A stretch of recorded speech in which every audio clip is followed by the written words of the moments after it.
friends, welcome back to Competitive Hunters. And నేను already Geography SSC syllabus నేను పెట్టాను ఒక వీడియో చేసి ప్రిసైజ్గా ఏమేమి టాపిక్స్ ఉంటాయి అని. సో ఒక్కొక్క టాపిక్ సెషన్స్ అనేది ఇప్పుడు ఈ రోజు నుంచి స్టార్ట్ చేసేద్దాము. డైలీ ఒక్కొక్క టాపిక్ ఒక్కొక్క సెషన్ మీకు జియోగ్రఫీ మీద అప్లోడ్ చేస్తూ ఉంటా. సో ఈరోజు మన టాపిక్ ఏంటి అంటే హిమాలయాస్. హిమాలయాస్ ఒక ఆరిజిన్ ఏంటి, దాని యొక్క ఫార్మేషన్ ఎలా జరిగింది. మనం వింటుంటాం హిమాలయాస్ అనగానే outer Himalayas, inner Himalayas, lesser Himalayas, అసలు ఈ డివిజన్స్ ఏంటి, ఇవన్నీ మనము ఈరోజు సెషన్లోని క్లియర్గా మొత్తం మనము నేర్చేసుకుందాం. Okay, so before entering into the session please subscribe, share, like and comment. మీ ఒపీనియన్స్ ఏది ఉన్నా సరే మీరు షేర్ చేసుకోండి, కమెంట్స్లో కమెంట్ పెట్టండి. Those comments are very valuable for me. And ఏంటి ఈ మ్యాప్ తీసుకొచ్చింది అని అనుకుంటున్నారా?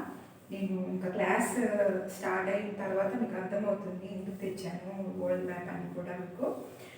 సో హిమాలయాస్ గురించి అసలు ఎలా ఆరిజిన్ అయింది, దాని యొక్క ఫార్మేషన్ ఏంటి, ఇవన్నీ మనం ఇప్పుడు తెలుసుకుంటాము. సో ఫస్ట్ సబ్ టాపిక్ అదే, ఎలా ఫామ్ అయింది హిమాలయాస్. హిమాలయాస్ మనం చిన్నప్పటి నుంచి వింటూనే ఉంటాము.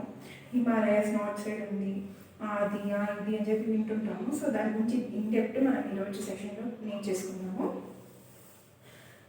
80 million years ముందు మనకి ఇప్పుడు మనకు కనిపిస్తుంది కదా వరల్డ్ మ్యాప్ ఇలాగా. సో ఇలా లేదు, అవన్నీ ఒక కంబైన్డ్గా ఉంది. మీరు ఇప్పుడు బాగా గమనిస్తే వరల్డ్ మ్యాప్లోని ఇక్కడ పార్ట్ ఉంది. సో ఇది ఇక్కడ వెళ్ళి పట్టేటట్టు ఉంది. చూడండి మీకు క్లియర్గా కనిపిస్తే ఈ కట్ ఇక్కడ పట్టేటట్టు ఉంది. సో ఇక్కడ ఈ కట్ ఇక్కడ పట్టేటట్టు ఉంది. అండ్ ఇక్కడ చూడండి ఈ పార్ట్, ఈ సర్టైన్ పార్ట్ ఇక్కడ పట్టేటట్టు ఉంది, ఇది ఇక్కడ పట్టేటట్టు ఉంది. మీరు ఎప్పుడైనా గమనించారా? ఇదంతా ఒక ల్యాండ్ మాస్లా ఉంది. దాన్ని గోండ్వానా ల్యాండ్ మాస్ అని అంటాము. అది కొన్ని రియాక్షన్స్ వల్ల అది అనేది సపరేట్ అయిపోవడం జరిగింది. సో అదంతా ఏంటి, ఆ ప్రాసెస్ ఏంటి అనేది ఇప్పుడు నేను ఎక్స్ప్లెయిన్ చేస్తాను మీకు. ఇదంతా మీకు క్లియర్గా ఎక్స్ప్లెయిన్ చేయాలి అని అంటే మీకు ఒక ఎగ్జాంపుల్ ద్వారా నేను మీకు ఎక్స్ప్లెయిన్ చేస్తా. మనము ఒక కౌ మిల్క్ కానీ బఫెల్లో మిల్క్ కానీ తీసుకుని బాగా బాయిల్ చేసి పక్కన పెట్టామంటే దానిపైన అంతా మీగడ ఫామ్ అవుతుంది. అంతేకాదు మీరు డైలీ లైఫ్లో చూస్తూనే ఉంటారు, అది తెలిసిందే. అదేం రాకెట్ సైన్స్ ఏం కాదు, దానికి ఏమి రీసెర్చెస్ చేయాల్సిన అవసరం లేదు. మీ డైలీ లైఫ్లో జరిగేదే నేను మీకు ఎగ్జాంపుల్గా చెప్తున్నా. ఓకే, సో ఇలాగా ఇది మీరు పైన కనిపించే లేయర్ అనుకుంటే ఏంటి, మిల్క్ బాయిల్ చేసిన తర్వాత. సో బాయిల్ చేసినప్పుడు మీగడ లేయర్స్గా వస్తుంది. ఈ లేయర్స్ అంటే అదే ఇలాగా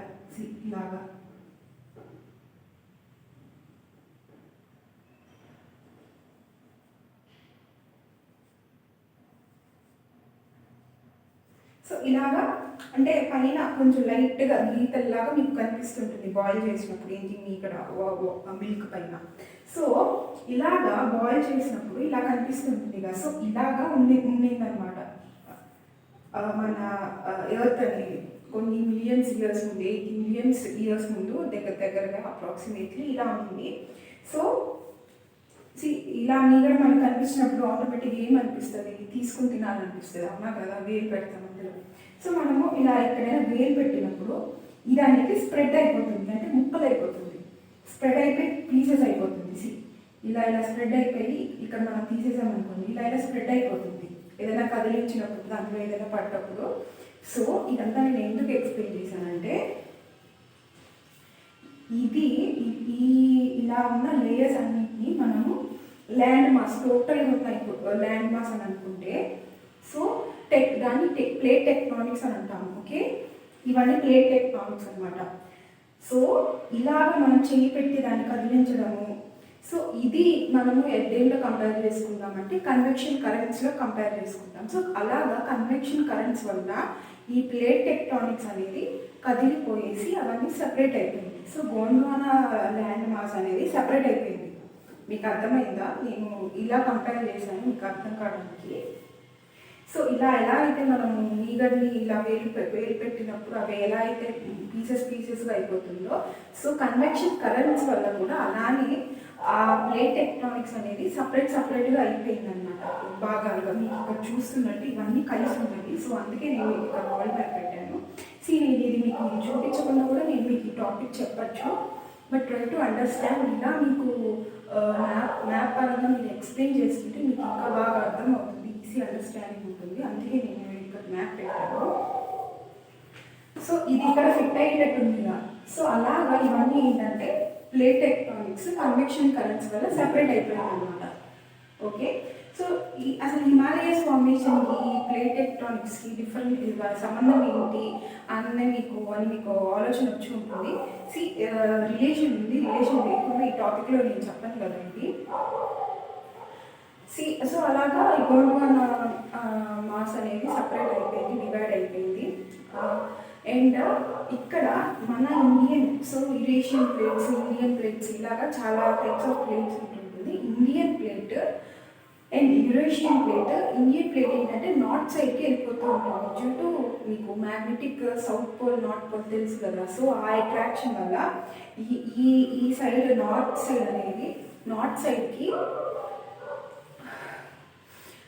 సైడ్కి ఈ యొక్క ఇండియన్ ప్లేట్ అనేది వెళ్ళిపోతుంది. సో అలాగా వెళ్ళిపోతూ Indian plate and Eurasian plate అనేది కొలిజన్ అనేది జరిగింది. సో ఇలాగా Indian plate and Eurasian plate ఇలా వచ్చి కొలిజన్ జరగడం వల్ల అది అనేది ఇలా ఒక ఆకారం లాగా ఫామ్ అయిపోయింది. Indian plate Eurasian plate collision అనేది జరిగింది. Okay, so Indian plate north side ఎందుకు అంటే మీకు తెలుసు south pole north pole magnetic effects అనేది ఉంటుంది. సో అందుకని ఆ యొక్క ఎఫెక్ట్ వల్ల ఇది అనేది ఇలా రెండు కొలిజన్ అనేది జరిగింది. కొలిజన్ జరిగి ఇలా ఒక ఫార్మేషన్ అనేది జరిగిపోయింది. సో ఇలా ఫార్మేషన్ జరిగినప్పుడు అది ఆటోమేటిక్గా ఏమవుతుంది, హిల్ అయిపోతుంది. సో అది ఒక పెద్ద మౌంటైన్ అయిపోయింది. ఇప్పుడు మనం చూస్తున్న హిమాలయాస్ ఈ యొక్క ప్రాసెస్ వల్లే కొన్ని మిలియన్స్ ఇయర్స్ ముందు అది ఫార్మేషన్ అనేది జరిగింది. ఓకే, సో ఎందుకు ఇది కొట్టుకున్నప్పుడు పైకి ఇలా ఫామ్ అవ్వాలా, ఇలా కూడా కిందకు కూడా వెళ్ళొచ్చు కదా అని కూడా డౌట్ మీకు వచ్చే ఉంటుంది. అలా ఫామ్ అయ్యింది కూడా ఉన్నాయి. దాన్ని ట్రైన్స్ అంటాం అనమాట. పైకి వెళ్ళినప్పుడు దాన్ని ఏమంటారు, మౌంటైన్స్ అంటాము, హిల్స్ అంటాము. సో అలా కిందకి వెళ్ళిపోయినప్పుడు దాన్ని ట్రైన్స్ అంటాము.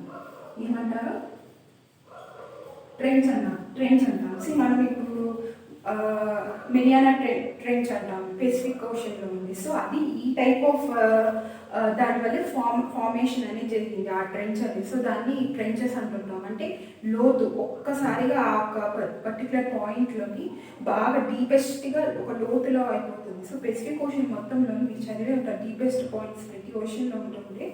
సో మెరియానా ట్రెంచ్ అనేది పెసిఫిక్ ఓషన్లోని డీపెస్ట్ పాయింట్ అనమాట. ఓకే, సో అందుకని నేను మ్యాప్ ఇక్కడ పెట్టాను.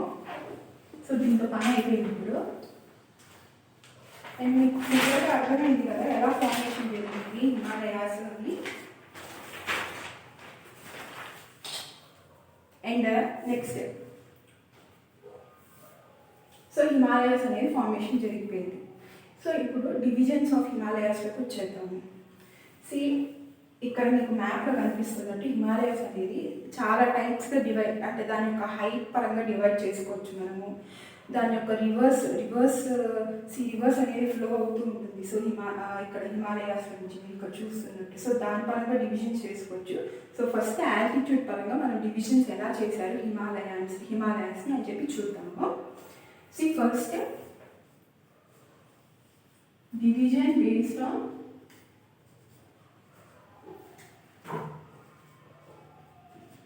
altitude.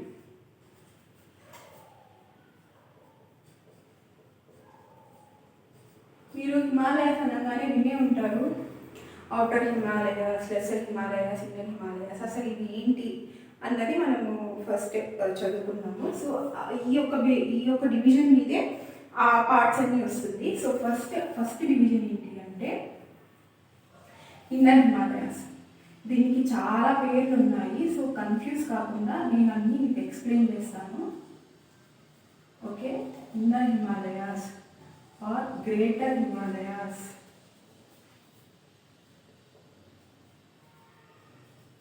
Greater Himalayas or Himadri. So ఒక్క డివిజన్కి ఇన్ని నేమ్స్ ఉన్నాయి. అలా 3 డివిజన్స్ ఉన్నాయి మనకి. సెకండ్ వచ్చి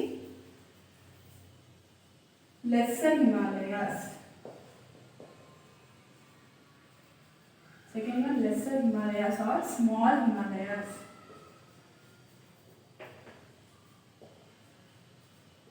Or Himachal.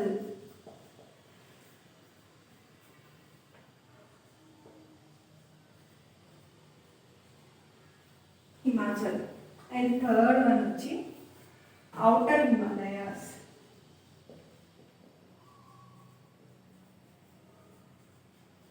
Or Shivaliks. Okay, so ఇవి ఆల్టిట్యూడ్ పరంగా హిమాలయాస్ని ఇలాగ 3 టైప్స్గా డివైడ్ చేయడం జరిగింది. So first one inner Himalayas. దీంట్లో చాలా కన్ఫ్యూజ్ అవుతూ ఉంటారు ఆస్పిరెంట్స్ ఎవరైనా సరే, ఈవెన్ ఇంక్లూడింగ్ యూపీఎస్సీ ప్రిపేర్ అయ్యే వాళ్ళకి కూడా ఈ యొక్క కన్ఫ్యూజన్ అనేది ఉంటుంది. సో అందుకే నేను మీకు నీట్గా ఇక్కడ మ్యాప్ వేసి మీకు అన్నీ ఇక్కడ మ్యాప్లో చూపిద్దామని నేను ముందే మ్యాప్ వేసాను. ఈ మ్యాప్ వేయడానికి మళ్ళీ టైం ఎందుకు వేస్ట్ చేయడము, వీడియో ఆన్ చేసి మ్యాప్ గీయడం ఎందుకు అని చెప్పి ముందే వేసి పెట్టాను. సో ఇక్కడ త్రీ రేంజెస్ ఉంటుంది. సో ఇది కూడా ఒక టైప్ ఆఫ్ డివిజన్ అనమాట. దీన్ని కరాకోరం రేంజ్ అంటాము.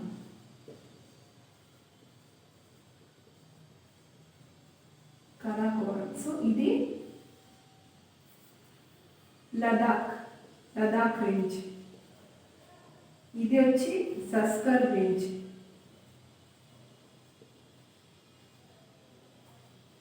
కేఎల్ఎస్ అని కూడా అంటుంటారు. ఇది ఇలా ఉంటుంది, కరాకోరం, లదాఖ్, జస్కర్. ఓకే, మనకి K2 చెప్తుంటాం, one of the highest peak in the world. K2 కూడా ఈ కరాకోరం రేంజ్లోనే ఉంటుంది, K2 పీక్ కూడా. ఓకే, సో ఈ ఇన్నర్ హిమాలయాస్, లెసర్ హిమాలయాస్ని చూద్దాము.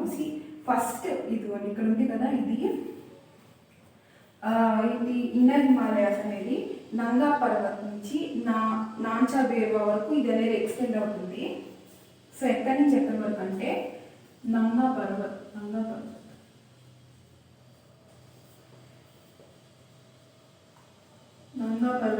నాంచా బేర్వా వరకు ఈ యొక్క ఇన్నర్ హిమాలయాస్ అనేది ఎక్స్టెండ్ అవుతుంది. ఓకే,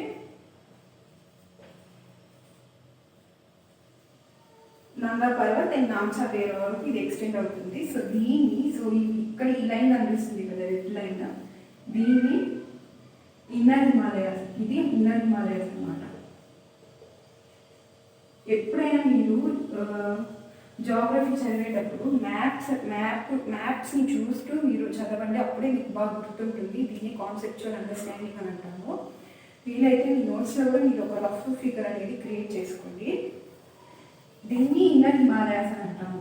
సో ఇక్కడ మనకి చాలా టైప్స్ ఆఫ్ పెద్ద వేసి మౌంట్ ఎవరెస్ట్ కానివ్వండి, ఇది నేపాల్ నుంచి కూడా పాస్ అవుతుంది. ఇది మనకి నేపాల్ ఆబ్వియస్గా. ఈ ఏరియా ఉంది కదా మ్యాప్లో, బ్లాక్ లైన్తో కనిపిస్తుంది కదా మీకు ఇండియా మ్యాప్లో. సో ఇది నేపాల్ అయిపోతుంది మీకు ఆటోమేటిక్గా. ఓకే, సో నేపాల్ పాస్ అవుతుంది కాబట్టి ఈ రేంజ్లోని, ఈ ఇన్నర్ హిమాలయాస్లోని మౌంట్ ఎవరెస్ట్ ఉంటుంది, మీకు కంచన్జంగా ఉంటుంది, మకాలు రేంజ్ ఉంటుంది. ఇవన్నీ పెద్ద రేంజెస్ అనమాట. ఇవన్నీ కూడా మీకు ఇన్నర్ హిమాలయాస్లోనే ఉంటుంది. సో దీని యొక్క యావరేజ్ హైట్ ఏంటి అన్నది మనం ఇప్పుడు చూద్దాము. సో దీని యొక్క యావరేజ్ హైట్ ఏంటి అంటే 6,000 meters. అండ్ యావరేజ్ విత్ ఎంత అంటే 120 to 190 కిలోమీటర్స్ దీని యొక్క యావరేజ్ విత్ అనమాట. ఈ యొక్క మౌంటైన్స్ యొక్క యావరేజ్ విత్, ఇది విత్, ఇది హైట్. రాస్తాను, ఇది హైట్, ఇది వచ్చేసి విత్, ఇది ఒక యావరేజ్ విత్.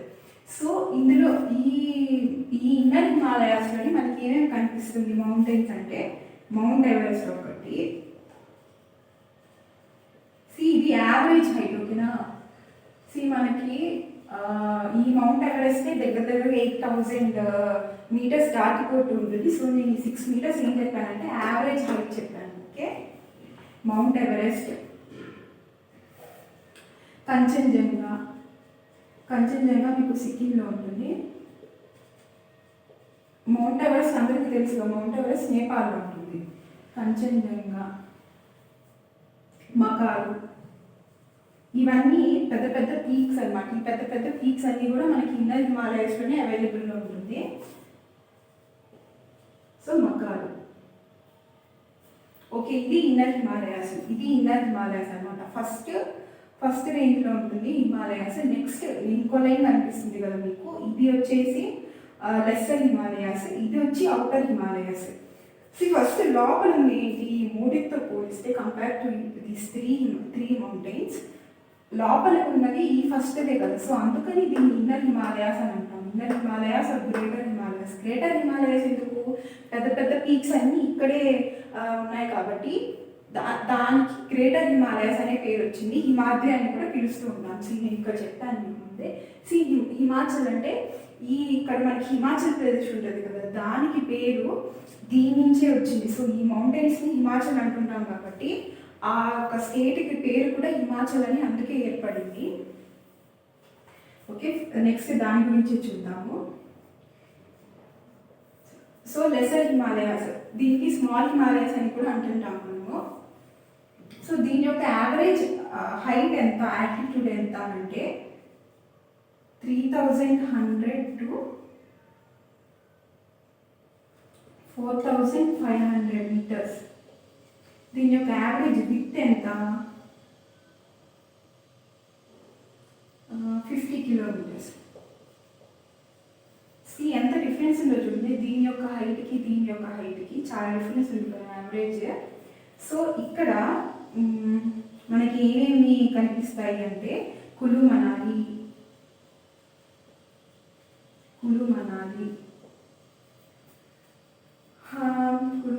ఇంకా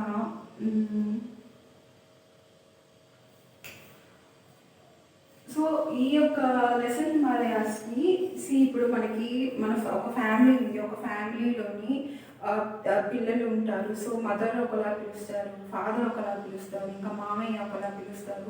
అంటే ఒక్కొక్కరికి ఇష్టం వచ్చినట్టు పిలుచుకుంటూ ఉంటారు నిక్ నేమ్స్లో. మనిషి అయితే ఒకటే కానీ నిక్ నేమ్స్ వేరే వేరే ఉంటుంది. సో అలాగే ఇక్కడ కూడా ఈ హిమాచల్ మౌంటైన్స్కి ఒక్కొక్క స్టేట్లోని ఇది చాలా ఎక్స్టెండ్ అవుతుంది కదా. ఇక్కడ నుంచి ఇక్కడ వరకు అని అంటే డెఫినెట్గా కొన్ని స్టేట్స్కి కవర్ చేస్తూ ఉంటుంది. సో అలాగా దీనికి ఒక్కొక్క స్టేట్లో ఒక్కొక్క పేరు ఉంది. సో ఆ నేమ్స్ ఏంటి అనేది మనం ఇప్పుడు చూద్దాము.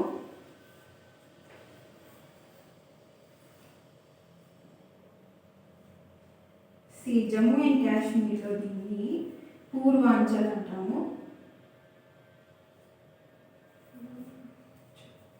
సారీ, పీర్ పాంజల్ అంటాము. అండ్ ఉత్తరాఖండ్లోని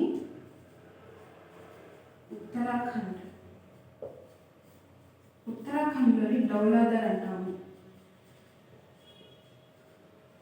ఓకే, అంటే మౌంటైన్స్ వచ్చేసి ఒకటే హిమాలయాస్, కానీ దాన్ని డిఫరెంట్ స్టేట్స్ డిఫరెంట్ నేమ్స్ పిలుస్తూ ఉంటారు.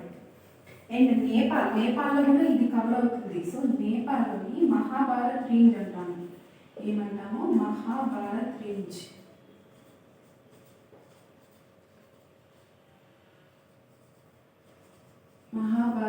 అంటాము. ఓకే, సో ఇలాగా ఒక్కటే మౌంటైన్స్కి ఇన్ని నేమ్స్ అనేవి ఉన్నాయి మనకి. ఓకే,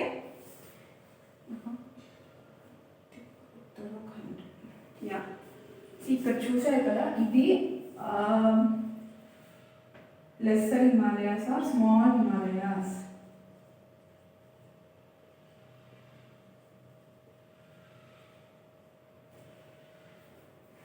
ఓకే, సో ఈ కిందది వచ్చేసి అవుటర్ హిమాలయాస్ ఆర్ శివాలిక్స్ అంటాము. ఇది దీన్ని ఇన్నర్ అంటాము, లోపలికి ఉంది కాబట్టి. ఇది మిడిల్లో ఉంది, చాలా మంది మిడిల్ హిమాలయాస్ అని అంటుంటారు.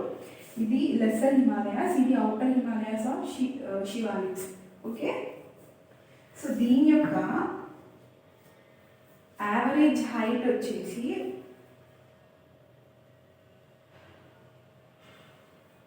1200 to 1900 ఉంటుంది అంతే, యావరేజ్ ఆల్టిట్యూడ్ అనమాట. అండ్ నెక్స్ట్ దీని యొక్క విడ్త్ వచ్చేసి అప్ టు 10 to 50 కిలోమీటర్స్ ఉంటుంది అంతే దీని యొక్క విడ్త్. ఇక్కడ కులు మనాలి, అక్కడ లెసర్ హిమాలయాస్ ఉంది, కులు మనాలి అండ్ మసూరి. మసూరి మీకు అందరికీ తెలుసు. మసూరి యూపీఎస్సీ ఆస్పిరెంట్స్ ప్రతి ఒక్కరికి డ్రీమ్ అనమాట. మసూరి ఎందుకు డ్రీమ్ అంటే మసూరిలోని సివిల్ సర్వెంట్స్ అంటే ఐఏఎస్, పర్టికులర్గా ఐఏఎస్కి కోచింగ్ ట్రైనింగ్ ఇచ్చేది అక్కడ. అంటే క్వాలిఫై అయిన తర్వాత అవ్వడానికి ఎగ్జామ్స్కి కోచింగ్ కాదు, ట్రైనింగ్ అనమాట. ఆల్రెడీ అంతా ఎగ్జామ్ రాసి సెలక్షన్ ప్రాసెస్ ఇంటర్వ్యూ అంతా అయిపోయిన తర్వాత మసూరిలోని లిప్సానా అని ఉంటుంది. అక్కడ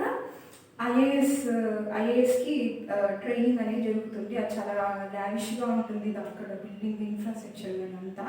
సో అది ఇక్కడ ఈ హిమాలయాస్, లెసర్ హిమాలయాస్ కిందే ఆ మసూరి, కులు మనాలి ఇవన్నీ వస్తుంటాయి. Okay. And outer Himalayas average height వచ్చి 1200 to 1900 meters and average with వచ్చి 10 to 50 kilometers.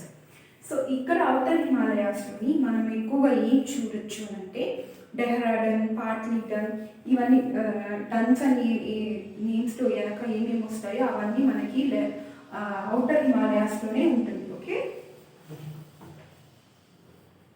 ఏమేమి ఉంటాయి? పాట్లీటన్, డెహ్రాడూన్ ఇవన్నీ మనకి ఇక్కడ అవుటర్ హిమాలయాస్లో కనిపిస్తుంది. సో మీకు ఇదంతా క్లియర్ కదా, ఇక్కడ అంతా అర్థమైంది కదా, everything is clear. So first type of division అనేది మనం చూసేసాము. సో ఇప్పుడు సెకండ్ టైప్ ఆఫ్ డివిజన్ ఏంటి, హిమాలయాస్ యొక్క సెకండ్ టైప్ ఆఫ్ డివిజన్ ఏంటో మనం ఇప్పుడు చూద్దాము. సో ఈ సెకండ్ టైప్ ఆఫ్ డివిజన్ అనేది రివర్స్ మీద ఉంటుంది. దేని మీద ఉంటుంది? రివర్స్ మీద. ఫస్ట్ టైప్ ఆఫ్ డివిజన్ దేని మీద ఉంటుంది? ఆల్టిట్యూడ్స్ మీద, అంటే అవి ఎంత హైట్లో ఉన్నాయి దాని మీద డివిజన్ అనేది ఉంటుంది. ఇప్పుడు మన క్లాస్ రూమ్ ఉంది. క్లాస్ రూమ్లోని రిక్వైర్మెంట్ని బట్టి డివిజన్ అప్పటికప్పుడనే జరిగిపోతూ ఉంటుంది. ఇప్పుడు ప్రేయర్లో నిలబడాలనుకోండి, హైట్ వైజ్గా అరేంజ్మెంట్ అనేది డివిజన్ అనేది జరుగుతుంది. సో అదే ఇప్పుడు స్పోర్ట్స్ పరంగా తీసుకోండి, ఎవరు ఎక్కువ యాక్టివ్గా ఉన్నారో అక్కడ డివిజన్ అనేది సపరేట్గా ఉంటుంది. సో అదే ఇప్పుడు స్టడీస్ పరంగా తీసుకోండి, సో వాళ్ళ యొక్క మెరిట్ బట్టి, వాళ్ళకి వచ్చే పర్సంటేజ్ బట్టి సపరేట్ డివిజన్ అనేది ఉంటుంది ఏంటి స్టూడెంట్స్ నుండి. సో అలానే ఇక్కడ కూడా మన యొక్క రిక్వైర్మెంట్ని బట్టి హిమాలయాస్ కూడా ఇలా అని చెప్పేసి డివిజన్ అనేది మనమే చేసుకున్నాం. అది ఓకే.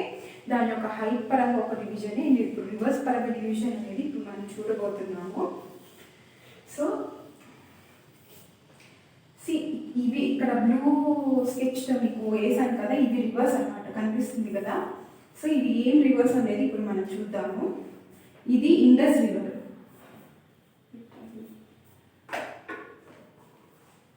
మీకు అర్థం అవ్వడానికి ఇంకో స్కెచ్ తీసుకున్నాను. ఈ రివర్ ఇండస్ రివర్. ఈ రివర్ వచ్చి సట్లెజ్.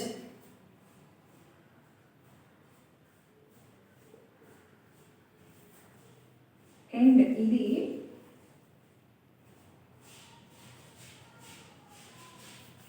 ఈ రివర్ వచ్చి కాళీ, ఈ రివర్ వచ్చి తీస్తా.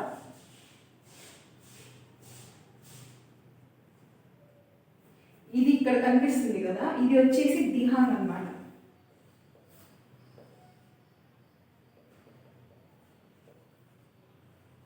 ఇది దిహాంగ్ రివర్, ఇది తీస్తా రివర్, ఇది కాళీ, ఇది సట్లెజ్ అండ్ ఇది ఇండస్. సో ఈ రివర్స్ మీద మనకి ఇక్కడ డివిజన్ అనేది జరుగుతూ ఉంటుంది. సో ఈ యొక్క డివిజన్ మనం ఏమని పిలుస్తాము అంటే కాశ్మీర్ రీజియన్ అని కూడా అంటుంటాము, లేదంటే పంజాబ్ రీజియన్ అని కూడా అంటుంటాము మనము.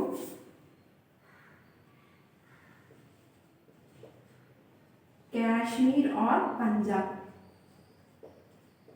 అంటే ఇండస్, సట్లెజ్ రెండు రివర్స్ మధ్యలో ఉన్న ఏరియాని కాశ్మీర్ కానీ పంజాబ్ రీజియన్ కానీ అని పిలుస్తూ ఉంటాము. ఓకే. అండ్ ఇంకోటి సట్లెజ్ అండ్ కాళీ రివర్ మధ్యలో స్పేస్ మనం కుమౌన్ అంటుంటాము.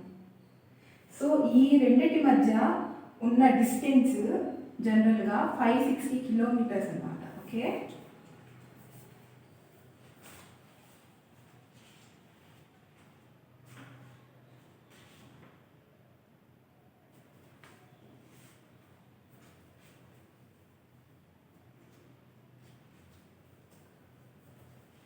సో సో కాశ్మీర్ హిమాలయ అంటాము, పంజాబ్ హిమాలయ అంటాము. ఈ ఇన్ ద సెన్స్ సట్లెజ్ మధ్యలో ఉన్న దాన్ని, మధ్యలో ఉన్న స్పేస్ని మనం డివిజన్ అనేది చేసుకున్నాం కదా రివర్స్ బేసిస్ మీద.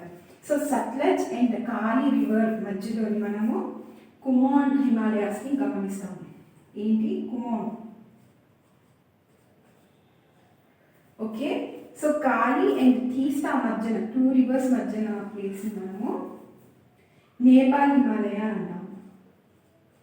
ఏమంటాము? నేపాల్ హిమాలయ అని అంటాము. అండ్ తీస్తా అండ్ దిహాంగ్ మధ్యలో ఉన్న ప్లేస్ని అస్సాం హిమాలయాస్ అని అంటాము. ఏమంటాము? అస్సాం హిమాలయాస్. సో దీని మధ్య డిస్టెన్స్ ఇది ఎన్ని కిలోమీటర్స్ ఉంటుంది అంటే అస్సాం హిమాలయాస్ 700 కిలోమీటర్స్ ఉంటుంది. సో నేపాల్ హిమాలయాస్ 800 కిలోమీటర్స్ ఉంటుంది. అండ్ కుమాన్ హిమాలయాస్ 320 కిలోమీటర్స్ ఉంటుంది. ఓకే. సో ఇది 2 టైప్స్ ఆఫ్ డివిజన్. ఆల్టిట్యూడ్ మీద ఈ ఒక డివిజన్ ఉంటుంది అండ్ రివర్స్ మీద ఇప్పుడు నేను మ్యాప్లో చూపించాను కదా ఈ టైప్ ఆఫ్ డివిజన్ అనేది మనం చూడొచ్చు హిమాలయాస్లో. సో హిమాలయాస్ యొక్క ఫార్మేషన్ మనకి మన ఇండియాకి జోగ్రఫికల్గా, అలాగే క్లైమేట్ పరంగా అండ్ అలాగే సెక్యూరిటీ పరంగా మనకి చాలా చాలా చాలా అదొకటి నేచురల్ బ్యారియర్ లాగా మనకి ఉంది.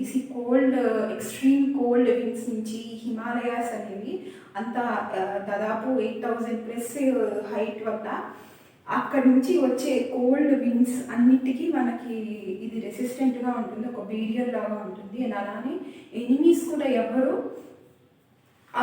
అదర్ కంట్రీస్ నుంచి రాకుండా ఈ హిమాలయాస్ అనేవి కూడా మనకి నేచురల్ బ్యారియర్ లాగా ఉంటుంది, ఒక సెక్యూరిటీ లాగా ఉంటుంది. ఓకే. ఇంకొక క్వశ్చన్స్ ఏంటి అంటే ఇది టాపిక్కి సంబంధించింది. ఎప్పుడైనా ఎగ్జామ్లోని highest peak in the world అని అడిగినప్పుడు ఫస్ట్ మౌంట్ ఎవరెస్ట్ అనమాట. ఓకే. నేను పర్టికులర్గా ఎందుకు చెప్తున్నానంటే చాలామంది కన్ఫ్యూజ్ అవుతుంటారు. సో అందుకే నేను ఇది పర్టికులర్గా మీకు చెప్తున్నాను. Highest peak in the world అని వస్తే mount Everest. Mount Everest is the highest peak. So next highest peak in the India.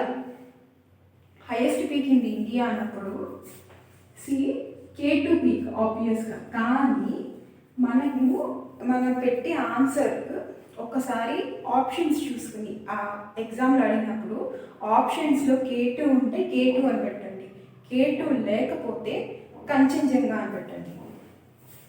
ఎందుకు అనంటే K2 అనేది మన ఇండియాలోని హైయెస్ట్ పీక్, బట్ అది ప్రెజెంట్ ఇప్పుడు POKలో ఉంది. అంటే పాకిస్తాన్ ఆక్యుపైడ్ కాశ్మీర్లో ఈ కరాకోర్ అదే K2 అనేది ఉంది. ఓకే. సో ఇది POKలో ఉండడం వల్ల మనం అది మన ఇండియాకి సంబంధించింది అనుకుంటూ ఉంటాము, బట్ వరల్డ్ పరంగా సో అది POKలో ఉంది కాబట్టి ఇది అయితే ఇప్పుడు ప్రజెంట్ మన POK ఇండియా పాకిస్తాన్ ఆక్యుపైడ్ కాశ్మీర్లో అది ఉంది. సో ఇది కనుక ఉంటే ఇదే పెట్టండి ఆప్షన్స్లో. ఇది లేకపోతే కన్ఫ్యూజ్ అవ్వకుండా నెక్స్ట్ మీకు మీరు ఆప్షన్స్ వెతకాల్సింది ఏ ఆప్షన్కి అని అంటే కంచన్జంగా.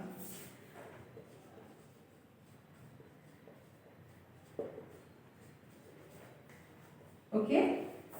సో ఇవి హైట్ వైజ్గా, ఆల్టిట్యూడ్ వైజ్గా మౌంట్ ఎవరెస్ట్ ఫస్ట్, సెకండ్ వచ్చి K2, నెక్స్ట్ వచ్చి కంచన్జంగా. ఇవి ఆల్టిట్యూడ్స్ వైజ్గా డివిజన్స్ అనమాట. ఓకే. సో ఇది మనకి హిమాలయ ఫార్మేషన్ మనం చూసాము, డివిజన్స్ చూసాము. అవుటర్ హిమాలయాస్ ఏంటి, లెసర్ హిమాలయాస్ ఏంటి, గ్రేటర్ హిమాలయాస్ ఏంటి, అండ్ ప్లేట్ టెక్టానిక్స్ ఏంటి, అసలు ఆ డివిజన్ అనేది ఎలా జరిగింది, కన్వెక్షన్ కరెంట్స్ వల్ల జరిగింది. సో ఇవన్నీ మనం చూసుకున్నాము. సో నెక్స్ట్ సెషన్లోని మనము ఇక్కడ ఈస్టర్న్ పార్ట్లోని ఎలాగో మనం హిమాలయాస్ గురించి డిస్కస్ చేసుకుంటున్నాం కాబట్టి ఇక్కడ ఈస్టర్న్ సైడ్ ఉన్న హిల్స్ ఏమేమి హిల్స్, ఈస్టర్న్ హిల్స్ అంటాం. ఈస్టర్న్ హిల్స్ కూడా హిమాలయాస్లో ఒక పార్టే. ఓకే. సో అక్కడ ఉన్న గారో, ఖాసీ, జైంటియా ఈ హిల్స్ గురించి గారో, ఖాసీ, జైంటియా హిల్స్ అనేవి అక్కడ ఉన్న ట్రైబ్స్ ఆ యొక్క హిల్స్ దగ్గర ఉండడం వల్ల ఆ ట్రైబ్స్ యొక్క పేర్లే ఆ హిల్స్ కూడా రావడం జరిగింది. ఓకే. బట్ అది హిల్స్ నేమ్ కాదు యాక్చువల్గా.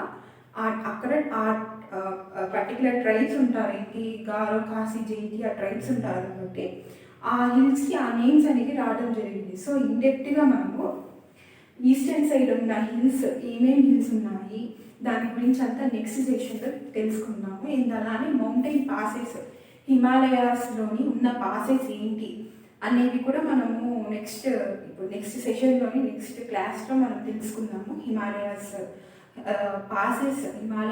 రేంజెస్లో పాసెస్ అండ్ ఈస్టర్న్ సైడ్ ఉన్న హిల్స్ అని మనం తెలుసుకుందాము నెక్స్ట్ సెషన్లోని. సో ఈ సెషన్ అనేది మీకు చాలా యూస్ఫుల్ అయి ఉంటుందని అనుకుంటున్నాను. So please share, subscribe and like the session. So మీ గ్రూప్స్లో ఫ్రెండ్స్లో అందరికీ షేర్ చేయండి. మీ ఒపీనియన్ ఏమున్నా సరే కింద కమెంట్ చేయండి. ఈ ఛానల్లో మీకు daily current affairs, daily Hindu vocabulary, so GS, స్ట్రాటజీకి ఇంకా స్ట్రాటజీస్, టిప్స్ ఇలాంటివి చాలా అవైలబుల్గా ఉంటుంది. Okay, so don't forget to subscribe our channel. So bye guys, bye aspirants. I hope you all are doing well. బాగా చదువుకొని కన్సిస్టెంట్గా ఉండండి. సక్సెస్ అనేది మీకు ఆటోమేటిక్గా వస్తుంది. Bye for today's session. Bye aspirants.